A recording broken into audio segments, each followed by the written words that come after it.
guys, ayan, welcome back ulit sa akin channel. So, ngayon po ay araw ng... Anong araw ba ngayon? Miyerkules. So, ayan, for today's video, ang share ko sa inyo ay ako'y nalungkot ng very slight. Kasi, yung rep kong Pujidenso ay, hindi siya sira. Yung mga soft drinks ko, pagdating ko kaninang umaga, hindi na sila malalamig, nag-moist na, nawala na yung lamig niya. So, nawala yung lamig. So, ngayon, ay tingnan ko kung ano ba yung sira ng Pujidenso na ito. Kasi nga, itong chiller ko na ito, diba, na-vlog ko naman ito dati. So, yun. Maganda naman siya. Pero ngayon, itong bagong bili namin, siguro wala pa tong 1 year. Minsan talaga, namamatay yung, pan. Tapos nawawala yung lamig. So, yun, papakita ko sa inyo guys. So, tinanggal ko na yung ibang soft drinks kasi nilagay ko dun sa isa. Medyo maliit pa naman yung isa kong rep. So, pinagsiksikan ko muna kaysa wala akong maibenta. So, ipapakita ko sa inyo yung rep ko na Pujidenso na sira na sana maayos. Masyadong masigit. Asin mo yun. Asin mo. Yung large. Asin mo tawag yung large na to. Tagal-tagal na bago.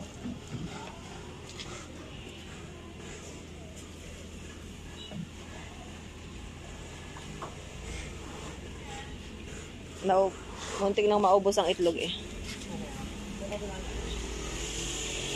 Dito sa kabila. Yan. Hindi buwag.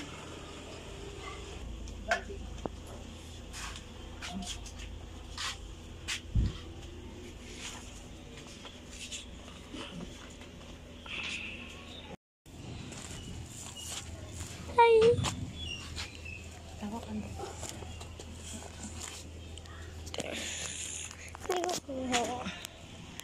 Tingnan natin yung ating likod.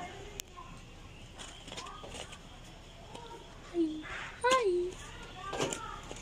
Tindahan nyo rin yung kabilang yun. No? Alin ha? Yung tinitindahan nyo yun. Tindahan nyo rin. Hindi. Yung bigas? Ayun yun. Hindi ho yun sa amin.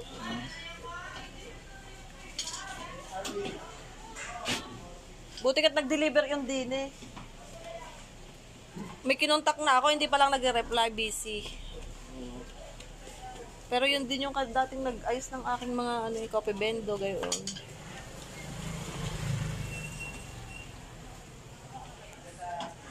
Hi!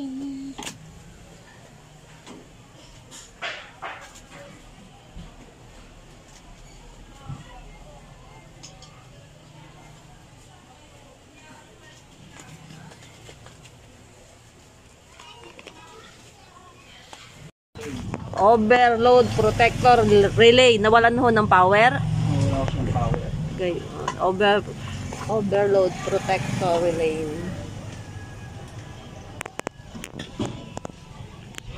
Ano to eh, capacitor ko eh, pang ano niya.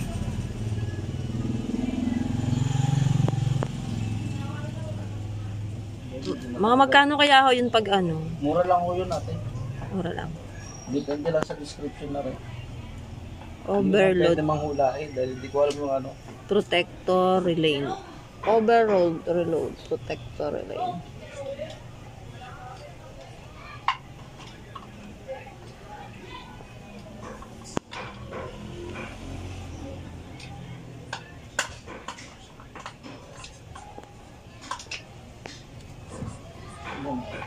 Tanggal.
Ano yung Ben? Guys, okay na yung ating ref. Tatanggalin ko na itong sira po. So, ayan. At ang nangyari ay in-adjust yung thermostat. Thermostat. Yung temperature. Parang lumuwag siya. So, yan. Umiikot na uli yung fan. Buti naman. Yan. Wala nang laman. At ilalagay ko na ulit yung mga inalis ko. So, ayan. Tsaka nilagay ko dito, siniksik ko. So, ayan guys. Lalagay na tayo. So, ito guys, ibabalik ko na tong mga natanggal natin na paninda dito sa ating rep. So, malaking kabawasan sa aking benta kung hindi ito nagawa. Kasi dito talagang napakabenta ng mga drinks. So, buti na lang at dalawa yung rep ko. At ayan na nga, ilalagay na natin isa-isa. Pero ito ay magtatagal pa rin ng lumamig. So, maghihintay pa rin tayo ng ilang oras bago ulit ito mapalamig.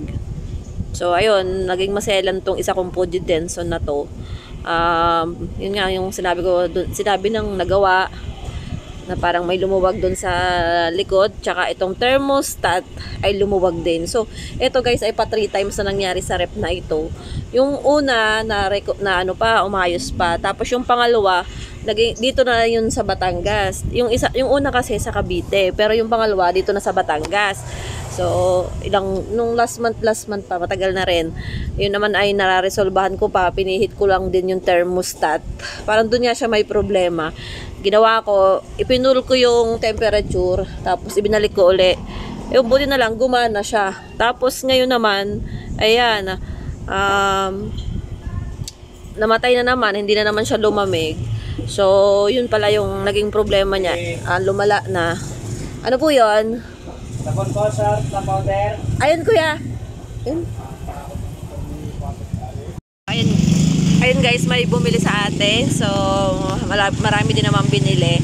At ayun na nga, buti na lang at naging ayos na tong ating rep na Fuji Denson na chiller.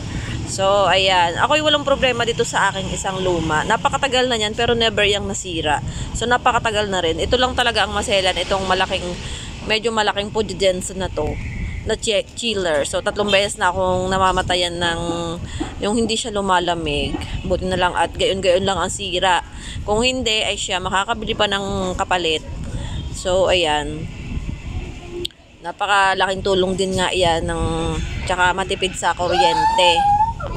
Kasari ang aking isi-share sa inyo ay yan, ang update sa ating Fuji Denson na chiller.